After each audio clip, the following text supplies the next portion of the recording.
નમસ્કાર, મારું નામ શેખડા યશસ્વી મુકેશભાઈ છે। હું જેબી ધારુકાવાલા મહિલા આર્ટ્સ કોલેજના FYBA માં અભ્યાસ કરું છું। ભારતની સરકારે એક ઐતિહાસિક અને ક્રાંતિકારી નિર્ણય લીધો છે તો કે કઠિન પરિશ્રમ કરનારા વિદ્યાર્થીઓના ફેવરમાં, અને તે છે જાહેર પરીક્ષાઓ સુધારા વિધેયક અથવા તો જાહેર પરીક્ષાઓ ગેરરીતિ અટકાયક વિધેયક।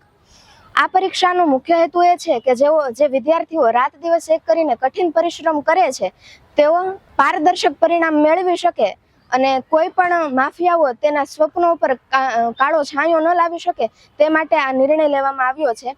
આ માટે ભારત સરકાર અને ભારતની સંસદનો ખૂબ ખૂબ આભાર માનું છું। UPSC, GPSC, JEE, NEET, banking અને બીજી અન્ય સ્પર્ધાત્મક પરીક્ષાઓની તૈયારી કરતા વિદ્યાર્થીઓ માટે આ એક ખૂબ મોટા રાહતના સમાચાર કહી શકાય, કારણ કે આ કાયદા દ્વારા વિદ્યાર્થીઓના પરિણામમાં પારદર્શકતા લાવી શકાય છે।